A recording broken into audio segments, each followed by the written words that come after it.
Direction ಅನ್ನೋ ವಿಚಾರವಾಗಿ ಒಂದಷ್ಟು ಕ್ಯೂರಿಯಾಸಿಟಿ ಇರುತ್ತೆ. ಹೊಸಬ್ರು ಅಂದ ತಕ್ಷಣ ಕೆಲವೊಂದಿಷ್ಟು ಜನ ಇಲ್ಲ ಅನ್ನೋ ರೀತಿಯಲ್ಲೇ ಮಾಡ್ಬಿಡ್ತಾರೆ. ಒಳಗಿರೋ ಡೈರೆಕ್ಟರ್ ಅಂದ್ರೆ ಓಕೆ ಫೈನ್ ನಾವು ಮಾಡ್ಬೇಕು ಅಂತ. ಬಟ್ ಹೊಸಬ್ರು ಒಂದ್ ರೀತಿಯಾಗಿ ಅವ್ರ ಮೇಲೆ ನಂಬಿಕೆ ಇಟ್ಟು ಈ ಚಿತ್ರವನ್ನ ಅದರಲ್ಲೂ ಕೂಡ ನಟನಾಗಿ ಅಭಿನಯಿಸೋದಕ್ಕೆ ಒಪ್ಕೊಂಡ್ರೆ ಹೇಗೆ ಅನಿಸ್ತು? ಫಸ್ಟ್ ಆಫ್ ಆಲ್ ಎಲ್ರಿಗೂ ನಮಸ್ಕಾರ ಆ್ಯಂಡ್ ಹ್ಯಾಪಿ ನ್ಯೂ ಇಯರ್. ನಾನು ಹೇಳಕ್ಕೆ ಏನು ಮನಸ್ಪಡ್ತೀನಿ ಅಂತಂದರೆ, ವರುಣ್ ನನಗೆ ಅರೌಂಡ್ 15 ವರ್ಷದಿಂದ ಪರಿಚಯ. ಆ್ಯಸ್ ಹಿ ಟೋಲ್ಡ್, ಫೇಸ್ಬುಕ್ಕಲ್ಲಿ ನಾವು ಮೀಟ್ ಆಗಿರೋದು. ಚಿಕ್ಕ ಹುಡುಗ, ನಾನು ಆ್ಯಕ್ಚುಲಿ ಕನ್ಸ್ಕೊಂಡಿದ್ದು I want to be an actor. ಕಾರಣಾಂತರ ಆಪರ್ಚುನಿಟಿ ಸಿಕ್ಕಿಲ್ಲ, ಸೊ ಆ ಥರ ಇತ್ತು. ಆವಾಗ ನಾನು ಓಕೆ, ಈ ಹುಡುಗನಾದರೂ ಬೆಳೀಲಿ ಅಂತ ಅನ್ನೋದಕ್ಕೆ I started giving him background support. ಯಾವಾಗ ಊರಿಗೆ ಬಂದು when we did the short film, ಆವಾಗಲೂ as I told I realise I can act even now.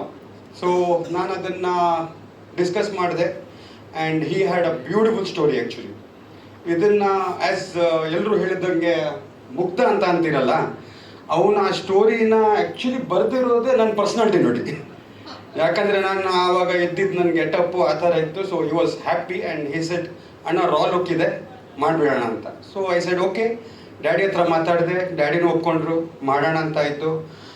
And ನಿಜ ಹೇಳ್ಬೇಕಂತಂದರೆ the cast it's like as it told ಕಾಂಪಿಟೇಷನಲ್ಲಿತ್ತು. And for me it is a new movie. ಆದರೆ ಇವ್ರ ಮುಂದೆಲ್ಲ ನಡ್ಸೋದ್ಬೇಕಂತಂದರೆ guts ಬೇಕು. I gathered it and I did it. So ಇನ್ನು ಪ್ರೇಕ್ಷಕರ ಕೈಲಿರುತ್ತೆ. ಸಿನಿಮಾ ಬಂದಾಗ ದಯವಿಟ್ಟು, ಕನ್ನಡ ಸಿನಿಮಾ ಮಾಡಿದ್ದೀವಿ, ತುಂಬ ಕಷ್ಟಪಟ್ಟು ಸಿನಿಮಾ ಮಾಡಿದ್ದೀವಿ, 3 ವರ್ಷ ತಗೊಂಡು.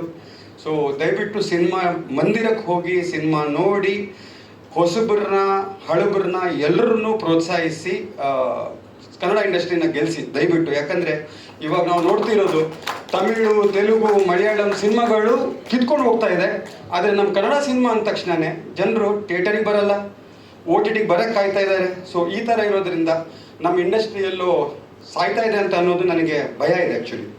ಸೊ ಅದಕ್ಕೆ ದಯವಿಟ್ಟು ಎಲ್ಲರೂ ಪ್ರೋತ್ಸಾಹಿಸಿ ಕನ್ನಡ ಇಂಡಸ್ಟ್ರಿನ ಬೆಳೆಸಿ ಅಷ್ಟೇ. Thank you very much. ಏನು ಸರ್? ಇಲ್ಲ ಸರ್, ಚಿಕ್ಕ ವಯಸ್ಸಿಂದನೂ ಆ್ಯಕ್ಟಿಂಗ್ ಕ್ರೇಜ್ ತುಂಬ ಇದೆ.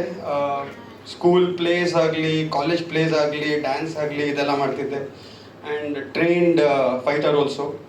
ಸೊ ಅದರಿಂದಾಗಿ ಆ್ಯಕ್ಟಿಂಗ್ ಅನ್ನೋದು ಬ್ಲಡ್ಡಲ್ಲಿ ಬಂದಂಗಿದೆ. ಯಾಕಂದರೆ ನಮ್ಮ ಅಪ್ಪಾಜಿನೂ ಅವ್ರ ಕಾಲೇಜ್ ಡೇಸಲ್ಲಿ ಪ್ಲೇಸ್ ಬರೆದು ಡೈರೆಕ್ಟ್ ಮಾಡಿ ಆ್ಯಕ್ಟ್ ಮಾಡ್ತಿದ್ರು. So that has come to me also. Sir, ಒಂದು ಆ್ಯಕ್ಷನ್ ಸೀಕ್ವೆನ್ಸಲ್ಲಿ ಆ ಮನುಷ್ಯ ಪಾಪ ಎಡುವುದು ನನ್ನ ಕಾಲಿಗೆ ಲಾಕ್ ಮಾಡ್ಕೊಂಡು ಎಡೋಬಿಟ್ಟು. ಸೊ ನನಗೆ 2 ಸರ್ಜರಿ ಆಯಿತು ಅದಾದ ನಂತರ.